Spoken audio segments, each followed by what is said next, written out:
Hey everybody, it's Wahome from Wahome Gitonga Coaching. Hope you're all having an amazing day so far this Monday. You had a really good weekend. So welcome to another session of Business Conversation Interviews, where we interview the most successful coaches, business people and entrepreneurs from across various industries. So today we are really privileged to have a good friend of mine who's hey everybody, he's a dating expert and confidence coach, and he's world renowned, and he's also been seen as the UK's #1 dating coach for men and women. So tonight we're going to have Johnny Cassell, and Johnny's going to be sharing with us his journey in terms of creating a successful coaching business, and also he's going to be sharing his insights into how to have more confidence in dating, how to have more confidence in relationships, how to have more confidence just in your life generally, and how to also build more intimacy into your relationships. So if you're really struggling in terms of having self-belief or having more confidence when it comes to dating, having more confidence when it comes to creating a successful relationship, or you're just struggling with intimacy in terms of your actual relationship in generally, he's going to really be able to help you tonight and give you lots of key nuggets, really useful information that you can take away, and so you're going to be, and also there's be a chance for you to answer questions. So we will take 1 or 2 questions. So if you do have a question that you want for Johnny, then pop in the comments below, and we will try to address at least 1 or 2 of those questions. So that's going to be how the schedule of tonight's going to be. So I'm pretty sure you're going to really enjoy it. So we'll start the interview. As soon as he's going to be coming on, he's going to be running a few minutes late, so he'll be coming on around 5 minutes past 6. So once he's on, then we'll be able to start the interview. So if you do have any questions, then just put them in the comments below, and I will address those comments and ask Johnny at the end so you can answer the comments. Okay, hello. Otherwise, let me just say hello to people. Hey Anu, hey Ritz, hey Sonali, hey Dating for Results, hey Amit, hope you're all doing well. Hey Amok, hope you're all doing well. Having a good evening. Good to see you all. I'm doing fabulous.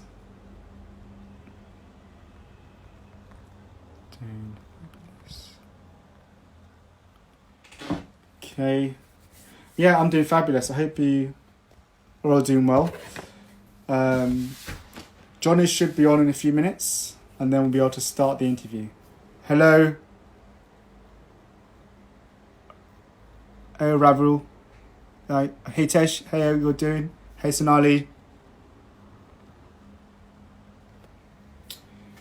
Okay, so he should be on in a few minutes.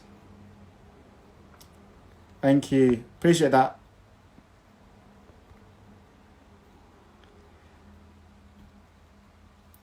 Okay, 1 minute and Johnny will be on, and then we'll be able to start. So good to see everyone. I hope you're all doing well and that you are having a good evening. And our guest speaker will be here in 1 minute's time. So yeah, you'll be getting a lot of good nuggets in a minute's time. Okay. Hey all, good to see you all. Good to see you on the call.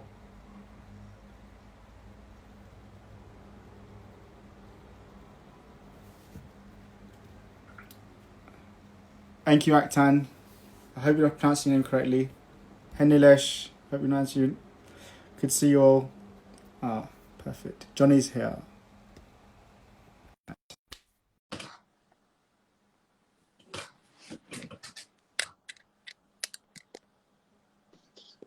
Hey Johnny, good to see you, my man.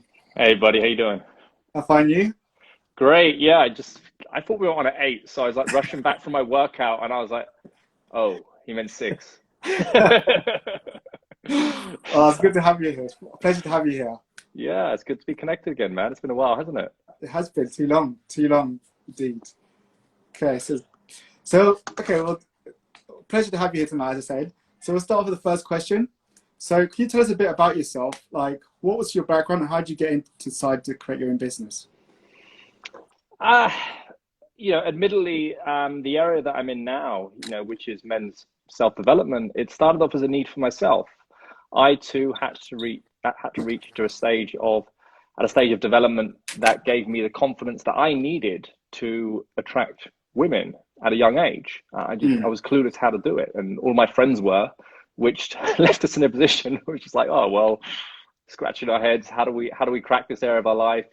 We ended up just hiding behind our insecurities by drinking too much on the weekends, and maybe at the end of the night we'd talk to a girl, but nothing of any significance. So the area that I've worked in for over 15 years now is to help guys and girls, on occasions, achieve the level of confidence that they need to attract someone unique in their life, and hopefully help them develop a fruitful relationship out of it. thank you. So, so the idea would basically, you're saying is basically was to really help people with like their dating and confidence, and and that was the kind of like the vision you originally saw it as growing and specialized more men, but Well, then as I said, it started off to help myself yeah, selfishly. I was like, I need help, right? Because I'm useless, right? It was getting attention from the girls that I desired at such a young age was a fantasy because I lacked the tools and the ability and the resources to actually do it. So when I started learning and started seeing like small elements of success. And yeah, success at the early stage was just going up and talking to a girl who I would originally be scared of, right? That is success. It's not all of the fancy stuff. It's just going up and talking to someone. Um, I didn't want to share that with anyone, right? I thought, well, if I've got the ability to do this now, I'm going to get all of the girls. but it's ridiculous, like you can't go that far in life if you just have that selfish attitude. And I started teaching my friends. I started seeing that they started getting the results that they desired, mm, and that was the nod in the early days to then say, okay, this is what you do.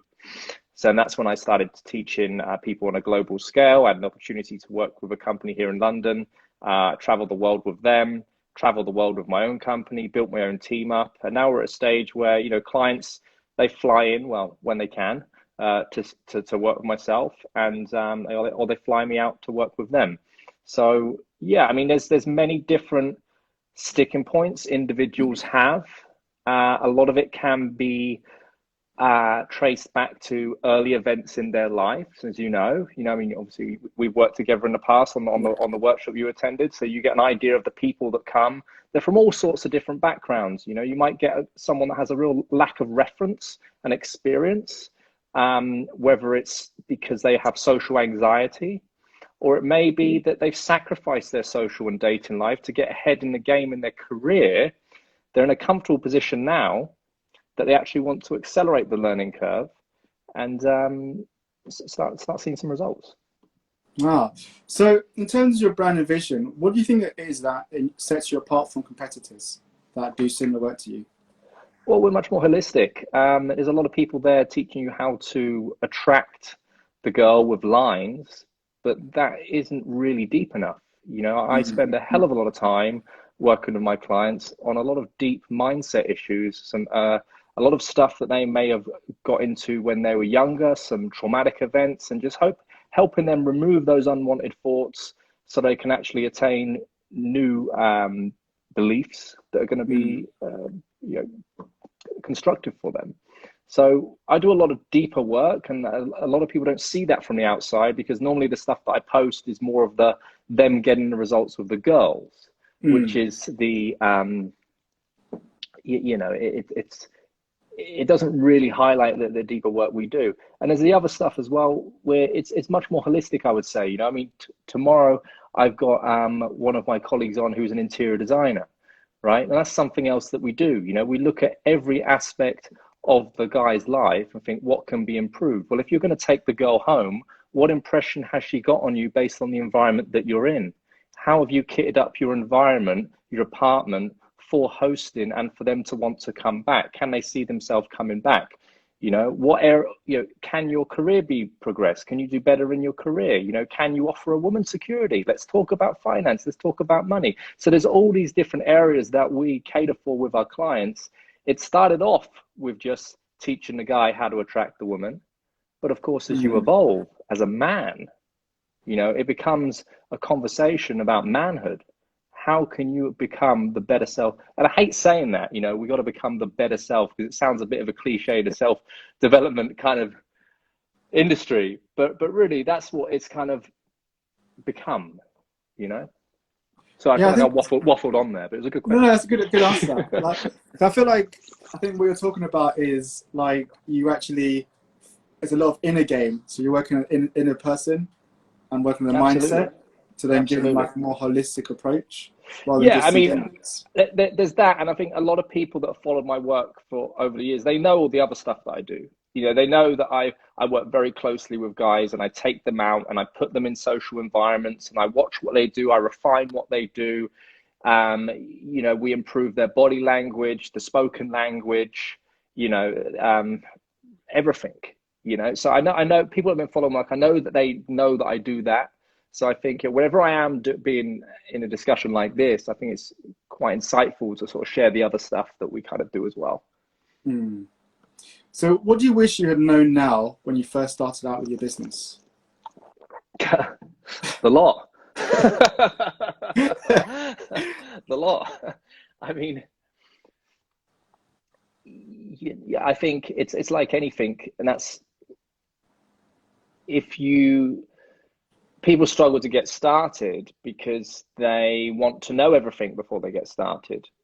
And, you know, it's like it's the perfectionist dilemma.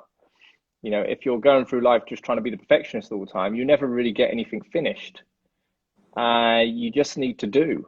You just need to take the lessons, refine, and just keep going. So, I mean, there's so much that I've learned. I've been fortunate enough when I was younger to have grown up in a family business. I was always around my father, around his business. So there's stuff that I just take for granted that are just, you know, like just normal admin stuff that I've just sort of grown up and just sort of seen around in the office, handling disputes, handling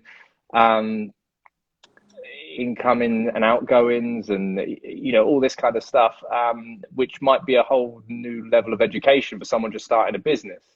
So that sort of stuff I kind of was always around. But then I don't know if I was to start again, you know, I'd you know, you always want to put your products out there first. Get your products out there first, because at the end of the day, anyone that's got an online business, they're in the game of traffic.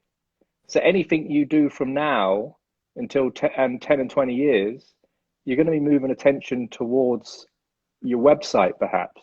So if people just starting out there, and I like this question because it's not business stuff, is not normally stuff I really talk about, but if you're just starting out with an online business or a service-based business, get something on your website so someone can actually buy, so you've got some sort of income to generate from it. I mean, I've got clients that have ended up buying a $33 book and then spending 30 to 40 grand with me. So, you know, just get stuff on your website as soon as you get started.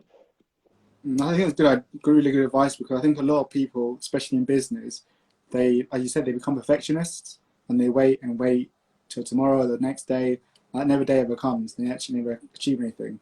So I think that's it. That is really. I mean, my book came out, and, you know, I've got a lot of fantastic feedback from my book that I released last year, Elite Seduction, and you know, a lot of people in my circle know that I've been writing a book for over a decade, right? And Elite Seduction is not that book. that book that I've been writing for a decade is still with me, because that perfectionist in me says, oh, it's not quite done yet. It's not quite done yet. There's more. So that book is more of a memoir. And everyone I spoke to just wrote a book.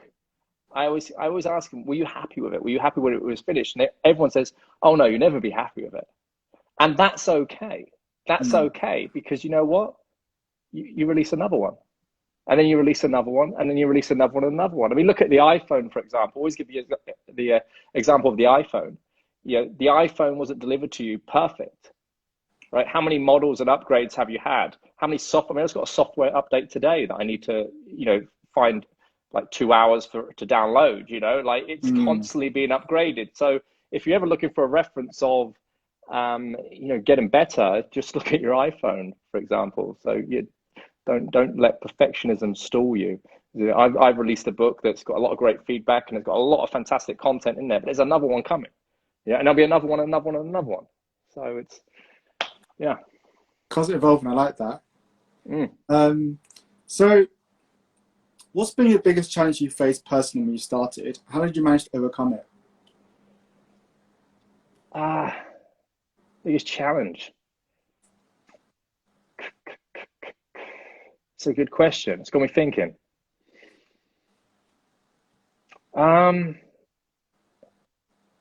Biggest challenge.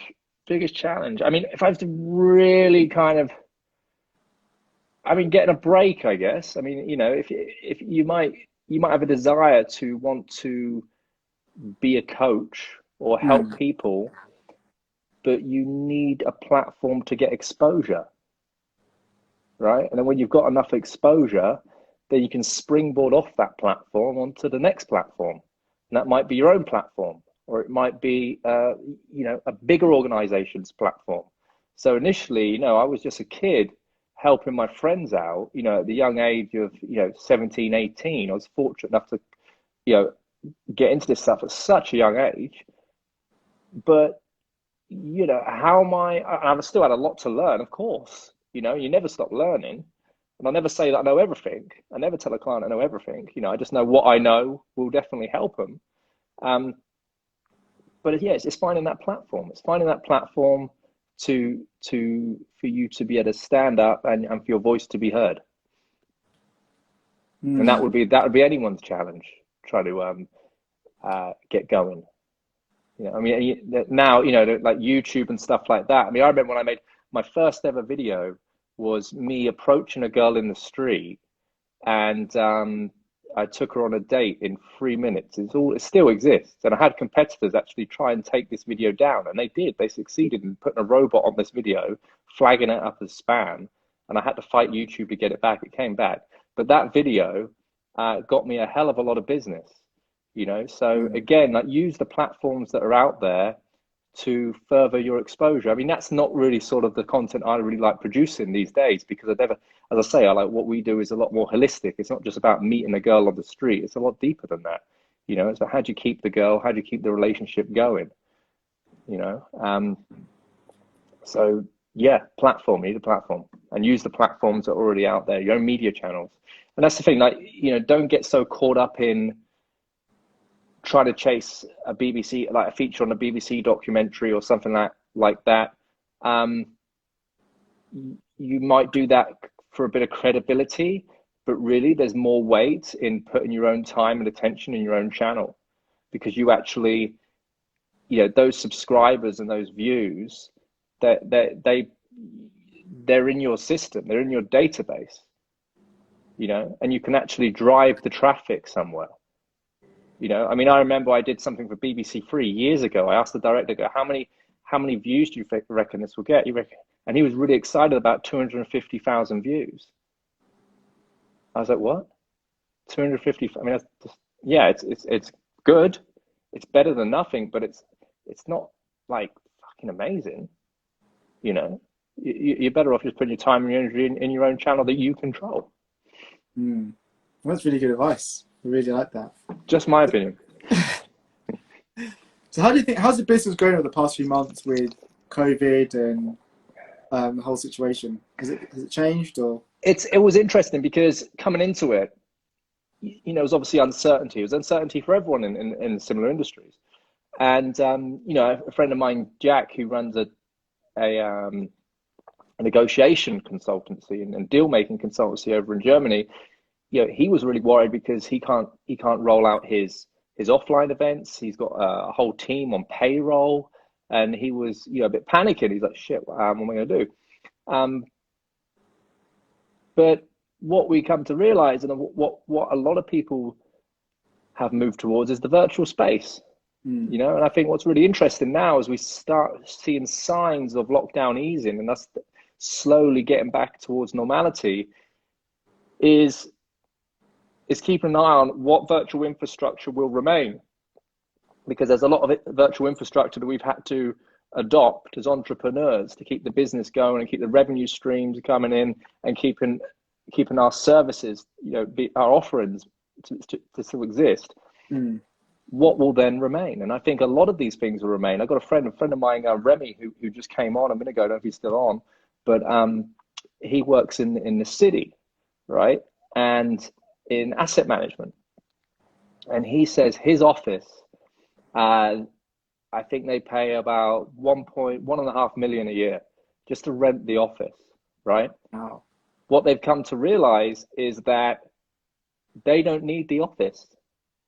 Everyone, they've seen this as a trial period. Can we run our organization from home? The answer is yes. So they're doing away with the office now, and they're going to make a saving of 1.5 million a year. That's just one company that we know of. There's going to be many examples of this. So I know I'm waffling on a bit here, but what I'm trying to say is, I think surprisingly, me personally, I've done really well out of it. I've been able to keep my virtual offerings going. I've been taking a lot of one-to-one consultancy over the phone, over Zoom calls. And the best thing about it business-wise is you've got less overheads. Where I'm out entertaining people, I'm taking them out to bars, clubs, restaurants, naturally there's expenditure involved. People don't see that. People from the outside, they just see it as a jolly. It's a lot of hard work, but there is unseen costs involved. If you get rid of those costs, sure, there's other expenses, don't get me wrong, to keep the business going, but swings and roundabouts. Yeah, I think that's really good. I think we are seeing a lot of companies going virtual. I think that is really true. Well, my friend Emma, who runs Killing Kittens, the sex party company, they couldn't throw any sex parties. So what did they do? They threw an online group sex house party, they called it, which was basically a Zoom call with a load of people playing with themselves in masks and lingerie and all this kind of stuff. Occasionally there'd be a 10-minute interval with a fire breather or something. And and they go, we're actually going to keep it running as an offering. So that's another extreme example. I love that. I think a lot of companies are having to adapt, and I love the ingenious. Yeah. So one second, mate. Just 2 minutes. I just opened the door. In actual fact, you can ask me the question because I got you in my headphones. Okay. So, what do you think is the unique skill that's allowed you to become successful? Okay, it's a good question. Bear with me. Unique skill is tunnel vision. Tunnel vision, and just staying in your lane. Don't get me wrong. I'm only a human being, and I get distracted by other things now and again. But this is what I do. There is nothing else. There's nothing else, just this. And you just got to be focused. You got to be focused. One sec, buddy. Hello? Yes, yes, yes. Okay. Just pausing for a minute. Go on, buddy. Sorry about that. That's okay. No. Right, right on cue with, I don't get distracted. Oh. Right. So yeah, again, like what determines my personal success? And again, like success is measured in many ways. You know, I mean, I don't as a success. Yeah, this is just I've been doing this for a long time, you know, and I haven't thrown in the towel, you Mm. know, and you have to understand if you take a helicopter view of your situation and look at where you are right now, if you have a bump in the road, that's all it is. It's a bump in the road. But as you see yourself driving forward, going over that bump in the road, you're still going forward. So you just got to keep driving, just keep moving and moving and moving and moving until you just become the go-to. And that's what I feel. I think with myself and my business, we've got so much depth. You know, we've got so much depth because we've been doing it for so long. You Mm. know, so the trust is there. The trust is there. And at the start, that can be quite challenging for people to get going as a consultant or whatever your business is.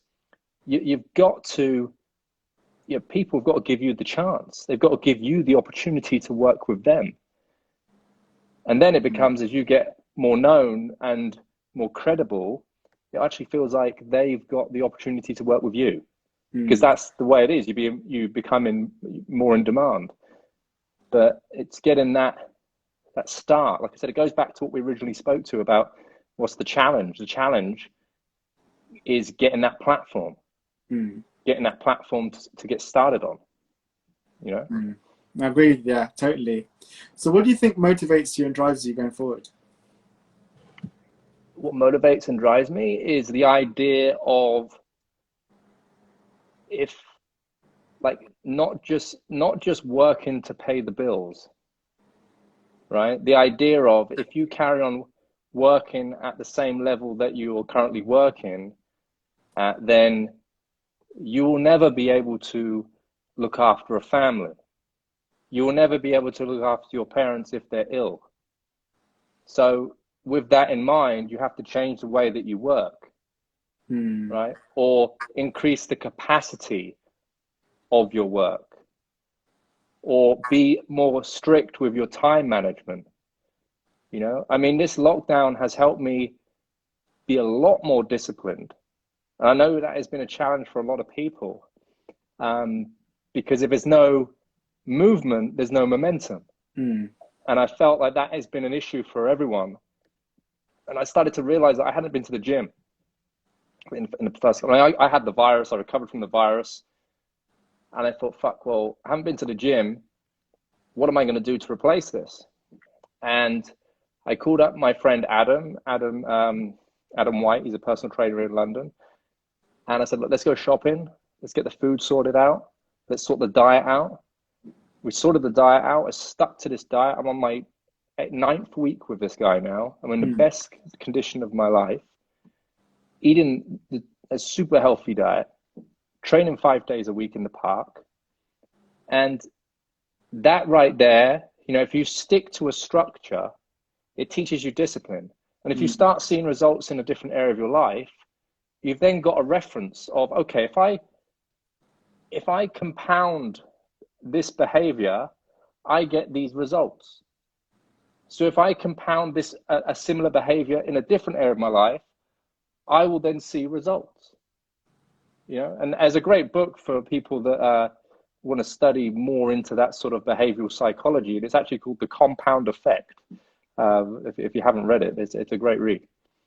Mm. I think what you're talking about discipline is really key. And I think I do agree with you. A lot of people lack that discipline to, keep them focused and keep them on point with their goals. And so they get very easily distracted, especially being at home and lose momentum. So, Yeah, and I'm, you know, I mean, I'm only human as well, and like it's but it's managing that. And it's like what I'm trying to allude to is it's the routine, Mm. getting into that routine. I had to be very strict with myself in this lockdown of, okay, well, I need to be waking up at 6. I need to be waking up at 6 every day. And, you know, at times I don't always wake up at 6. You know, there might be times where I didn't get to bed or on time, or I watched that extra episode of Narcos, and you know, and oh, I'm up at 9 today, you know, and I feel really bad about it, you know, and it's you know, it's eating at the right time, just that as a simple hack, you know, breakfast at a certain time, lunch at a certain time, dinner at a certain time, and just sticking to that as a basic routine, and then within the time from breakfast to lunch, just going at it on a certain task. Like right now, I'm building an online course, and you know, me and my colleague, we're smashing it out most days. You know, and that is the discipline we're putting in, pushing each other, checking in with each other, making sure we're working at a certain time as well. So that's another thing, accountability. If you've got someone that you can bounce off, you know, and make you accountable for your actions, that's great to build momentum also, you know. And if there's a couple of if there's people, if there's a group of individuals that are all in the same boat, whether they're self-employed or have their own businesses, it's great to create like an accountability circus, just circus circle. Maybe it is a circus, depends on your business, but just to push each other, because as an entrepreneur or as someone that is running their own business, that is something that you always strive to do, is put yourself around similar minds, because there's a different mindset between someone that runs their own business and someone that works in a business, if that makes sense. You know, it's just a different way of thinking. Yeah, I totally agree with you there. So what do you think is the key to build a strong relationship with the clients? Key thing to building strong relationship with the clients, I think naturally with the sort of work that I do, there's a certain level of openness involved. You know, and with that is trust. You know, I provide a safe, non-judgmental environment for every individual that I work with, and they trust me with that, and I trust them with the information I give them also. You know, because I open myself up like a book as well. So with that comes a certain level of respect that's shared, vulnerability, and also which builds trust is for them to gain reference of the work that you've done before, right? Naturally, as I said before, the platforms that, you know, the ones we all know, YouTube, Instagram, Facebook, if you use these platforms to display the work that you've done with clients before, fantastic. If you use these platforms to display perhaps some of the media that you've been involved, or the documentaries that you've been involved in, fantastic, right? It all builds trust. So there's a saying in marketing that someone's got to see you in 7 different places before they make a buying decision. So you've got to work out where those 7 places are. My colleague was telling me, you need to cut down posting on Instagram as much. And, you know, and I was like, well, no, because if my clients or prospects have seen me or found me online, then they're going to want to know that I'm active. They're going to want to know that I'm a real human being, and they're going to want to know what I'm doing. And in that moment where they might have just found me online and they find my Instagram and they find my Instagram story, and in that moment they see me working with a client, that might just build enough trust between myself and them for them to make a buying decision. Yeah, I think that's totally true. We're talking about like being human. I think that's a really key aspect in business, to show that human side, that you have empathy towards people, that they can relate to you. So I like what you're saying there. Absolutely. Yeah, absolutely. I mean, that's the power of story, right? And that's something I'm correcting my clients on all the time when it comes to their social media. You know, when we see social media, it's a tool. It's a tool, and everyone should be utilizing this modern form of communication. And what I help them with is how to use imagery to tell a story that the viewer and audience can connect with. Because it's not just necessarily the image that someone's connecting with. It's the message behind the story, and that also trains the individual to think a little bit more romantically about their thoughts and their gestures and how they move around the world and how they can be more creative with their thinking and their writing.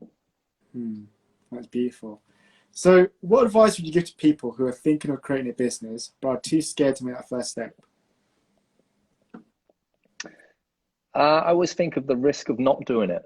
The risk of not doing it. The risk of not doing it is you stay exactly where you are. I mean, there's more risk in not doing it than doing it. Yeah, there's more downside not doing it than doing it. That's the way I look at it. I mean, you can always go back to what you were already doing. So just do it. You'll learn. You'll learn. Yeah, I totally agree there. I think goes back to your thing of what you said about earlier about being a perfectionist. Just do it, take action, rather than allowing your idea of things to be perfect to stop you.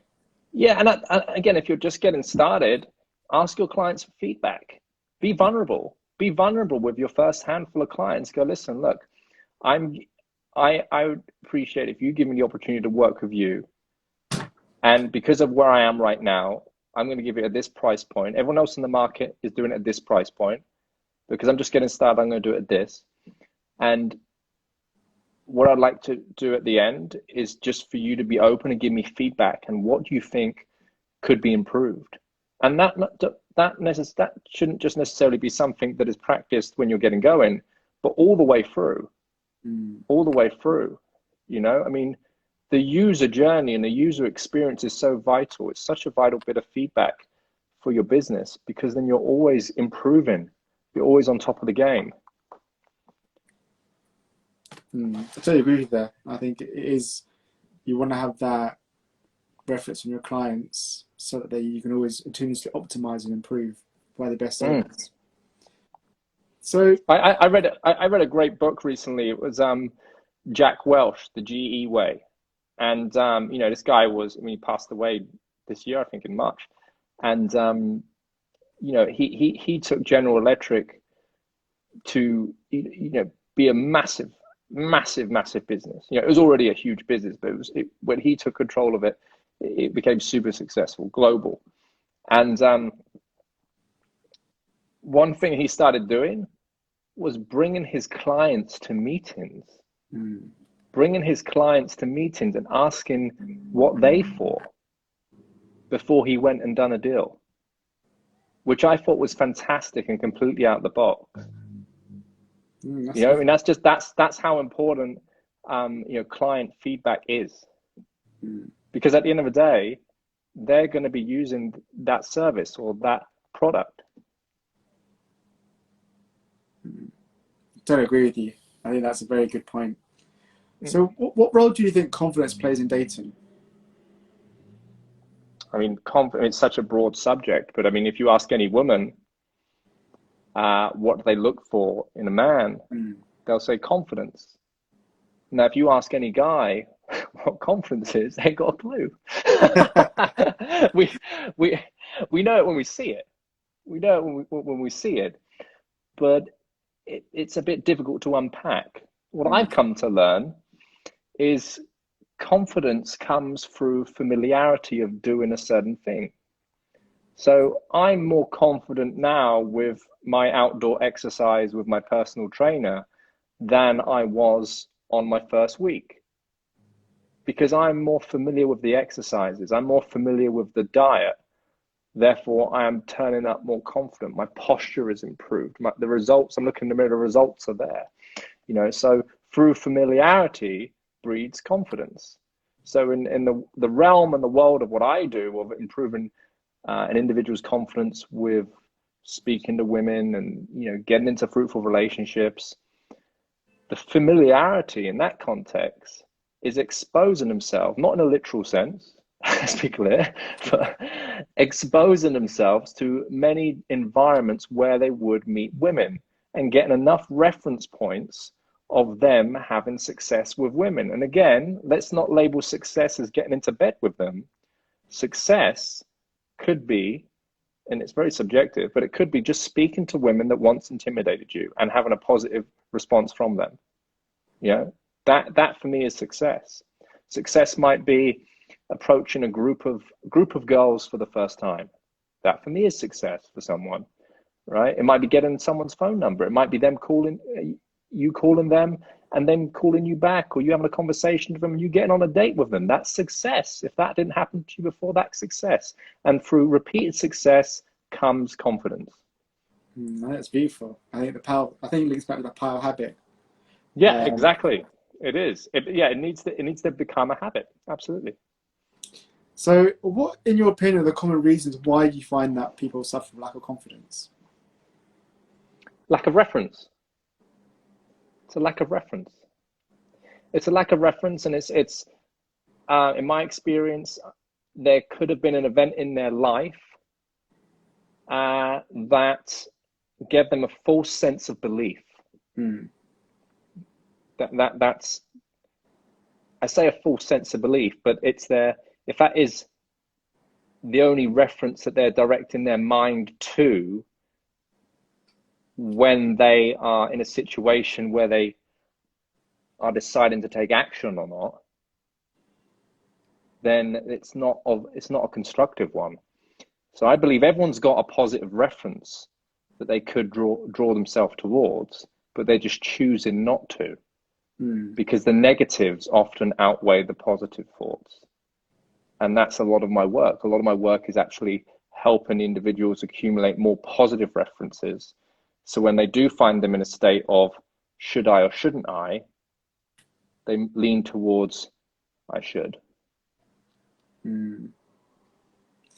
That's a good. So leads me to my next question. So, what advice would you give to someone who's looking to improve their confidence? You got to work out what area you're looking to improve on, and you need to ratchet up the repetition. You ratchet up the repetition. It could be anything. I mean, let's just say you're into property investing, and you have no experience in investing in property, but you go under the umbrella of someone else that's done it before. You learn a bit. You get your first one. You make a few mistakes. Maybe you don't make as much money as you anticipated. But the real winning was the doing, the learning, the lessons. And then you take those lessons and then you move into the next one and maybe make a bit more money on the next one. And then the next one and the next one. And maybe it's a bump in the road. Maybe you don't make a bit more money on one of them. But again, you take the lessons, you refine. Might be the gym. It might be every week you're doing your sessions, and then you go there one day and damn, you feel like you've had a crap session. You couldn't get your head in the game. Your diet was a bit off. But that's okay, because in the grand scheme of things, it's very rarely that you have two bad days next to each other. So you just gotta do. You've got to be vulnerable enough to take that step. That's the key thing. Allow yourself to be vulnerable to take that step. I think a lot of the time the ego gets in the way from allowing us to explore the next level of ourselves. Often we find resistance to the things that we know we need to do. I've called upon this a few times, but I'm not a big MMA fan. I don't watch a lot of MMA, but with how much Conor McGregor is sensationalized in the media, one can't help but be drawn into all of the sensationalism. And there was a post interview he did when he fought Cowboy, and he's got ego, but he wears it well. And in the post interview, he said, on my last fight, I wasn't committed as I should have been. I was letting the team down. It was randomly turning up to training, like texting the team like half an hour before training and say, all right, let's train now. and he realized he wasn't putting enough effort in and he was letting a lot of people down. And he says, there's a very key phrase that I think we can all relate to, and you can like him or hate him, but we can all relate to this. We all know what the work is we need to do. We just need to do the work. We all know what the work is we need to do. We just need to do the work. And that is it. We all know what that is. It's just stop making the excuses. Just do it. I love that. And that's what I'm going back to with that tunnel vision. It's just do it. Just stay in that lane and do it. Because it becomes a bigger thing than letting yourself down. It's letting everyone else down around you. So that really resonated with me, you know. And if that means being brutal and cutting people and making some dramatic decisions, you know, how much does your goal mean to you? How much does your goal mean to everyone around you? You know, if you're in a situation where you're out abusing yourself with substances and you're about to make that decision and drop that pill or do that line over there or do whatever your thing is, how many people are reliant on you? You know, you got to be more responsible for your actions, and you've really got to keep an eye on that. It's beautiful. I love that. I think, yeah, you're right about the need to take actions. So in a recent survey by the Daily Mail, they found that one in four the Daily Mail. One in four British people have admitted to cheating on their partner. 20% of men and 90% of women admitted to cheating out of this survey. What advice would you give to couples who have lost intimacy and connection in their relationship? Brilliant question. Switch. I mean, you got to switch your lovemaking routine up. You know, I mean, she was attracted to the tiger when she originally met you, and you've become the soft house cat.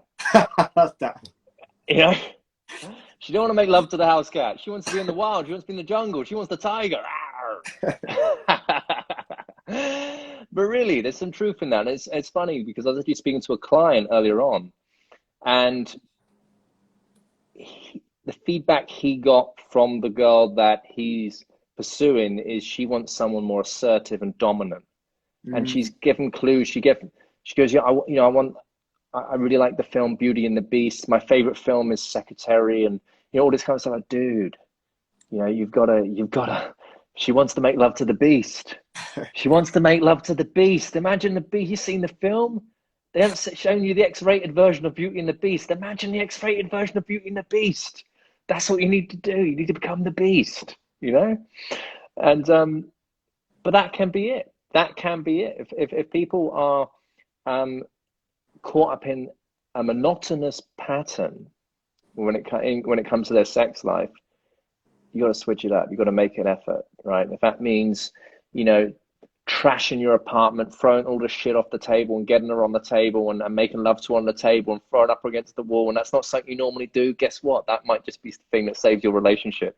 I love it. You know, otherwise, you know, she might run off with the Amazon delivery boy. You don't know.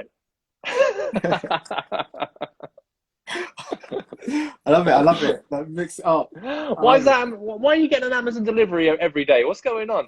I know we're in lockdown, but you know, I keep seeing the same guy turn up. Because she wants to make love to the beast. That's true. I remember a phrase ages ago, like you wanna you know, it wasn't 10 years, you wanna fuck her like a porn star. Have like passionate, crazy sex. Yeah, absolutely. Bring that electricity. Absolutely. Yes, I would say yes and no. I mean, like, and that's the thing with Western pornography, how it's corrupted our mind to tell us that's what lovemaking is. And one thing I corrected, my partner was, I was like, babe, we're not making sex. We're not having sex. We're making love. And there's a difference. You know, there's a difference if you imagine just those words, making love, you're more delicate. It's more sensual. You know, it's an experience. You know, sex, it just sounds like there's no emotion involved. You know, when you prepare romance, I mean, I've got a client and I go, I told him to get a Bluetooth speaker for outdoor dates and stuff like this. And I go, what sort of speaker you got at home? And he goes, speaker? I don't have a speaker. I go, what? You have a sound system in your apartment? He goes, should I have a sound system? I'm like, shit, dude. I'm like, what? How is the lovemaking experience? I mean, what's going on there? So I had to send him like some links to get like a decent sound system. And I was like, come on, man, that's the basics. So yeah, but it's how it's how you dress love making up as well. It's the music, it's the smell, it's the plants, it's the flower. Everything they see is part of the experience. Everything the fabrics you have on your bed. We've gone down a rabbit hole with this conversation, haven't we? You can tell this is one of my subjects. I'm passionate about this subject.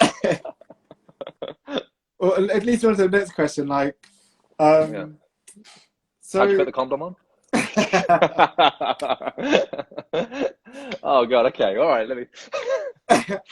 So this one is like, so they're saying like, well, a recent survey found that 60% of marriages are expected to end by the 20th anniversary.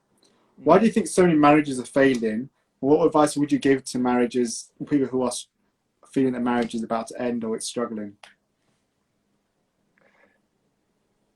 It ties into the same sort of response. When you fall into the pattern of monotony is one thing. And they did a study where they asked so many couples that have been in long-term relationships, married for so many years, what's the two things that you find attractive in your partner or keeps the attraction going? And one of them is obviously spontaneity. I say obviously, but obviously the statistics show that not a lot of us understand that, but spontaneity, right? And the other one was actually seeing our partner in their place of work, which was interesting. And that's because you're seeing a side to them that you don't normally see. You're seeing maybe their leadership, you're seeing them perform professionally, and that's quite arousing, okay? But a big thing that keeps relationships healthy is openness. And when you look at any sort of dating advice, the vague advice out there to keep a healthy relationship going is communication. You have to learn how to communicate. And again, as men, we don't understand that. Oh, what does that mean? And I can mock it because I didn't know what it meant. It was very vague and ambiguous.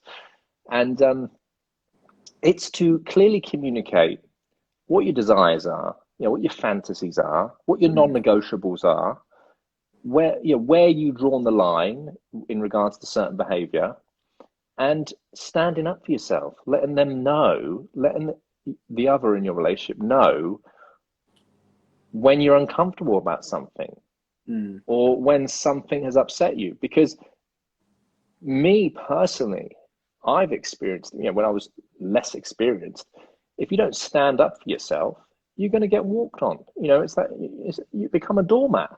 If you lose respect, you're going to lose attraction time and time again. If you are passive, if you behave passive, you're going to lose respect. Again, she wants the beast. She wants the beast. So communication and, again, like I say, mixing up with spontaneity, trying to realize you're falling into patterns. I've shared this advice on a few lives, and again, I did a live with Emma Sale a few weeks ago, and we were talking about healthy relationships and stuff like that, and she came up with a great idea in which she incorporates in her marriage is they have a vase, and every so often they just write some to-dos on things they want to do, and they just put it in the vase, and every month or once a week they'll pull something out, and they'll get the children to be looked after by a nanny or mum and dad, and they'll go and do that thing. It might be go to the country and go into like some cutesy, rent out a cutesy cottage or something like that. It might be go to a different country. It might be go to a certain restaurant. It might be meet up with friends. It could be anything. But I think that's a really healthy sort of thing to incorporate in your relationship, married or not. Just to get in the habit of doing fresh things and new things. I love that. So, with us being in lockdown, obviously people have had to change how they go about dating and stuff. So, what advice would you give to people who are feeling lonely right now during this lockdown but wanted to still date? Like, what advice would you Yeah, give? well, I think the advice I give now is a bit different from the advice that I would give when we were coming into lockdown, Mm, because we're starting to see that it's easing up now, and which gives us a bit more flexibility. I think that the 2 meter rule. I mean, I was always advising the 2 meter rule anyway when you speak to someone new for the first time. So there's nothing new in terms of my teachings in regard to how far you should be away from speaking to mm, someone. But I think that in regards to the use of online dating platforms, they have skyrocketed. And the reason being is because they have become more or less that, alongside with social media, the only places to socialize. So even if you thought you were too cool for school, your hand has been forced to, again, use that virtual infrastructure. So now, more than ever, is the best time to date. And I know that's probably like sounds a bit counterintuitive, but it really is, because there's more attention there, there's more loneliness than there ever has been. And with loneliness is horniness. Is that a word? I don't know, but that's it is now. But it really is. There's a lot of lonely, horny people online, which means if you send them a message, you're more likely to get a response, and you're more likely to get follow up. And that being said, there's definitely been some infrastructure within these platforms that incorporated the video dating side of things, right? So again, I've been advising people that are going, well, how do I do a good video date? And that was a funny thing, but to improve your video date game, again, you can't be slack. Like you've got to you've got to look at it as this is the first time someone's going to see you, right? So you've got to turn yourself out well, right? mm. Dress up for your video date. Put a shirt on, like, you have a shave. Fuck, groom. Wear a fragrance. I'll tell you a secret. I put a fragrance on before I jumped on the call with you. Why? Because it makes me feel good. You know? So if I go on a video date, I'm gonna put some fragrance on. I'm gonna make myself feel good. I wanna present my best self. You can't smell it, but I can. I love that. I love it. It's a psychological, It like, is, it is.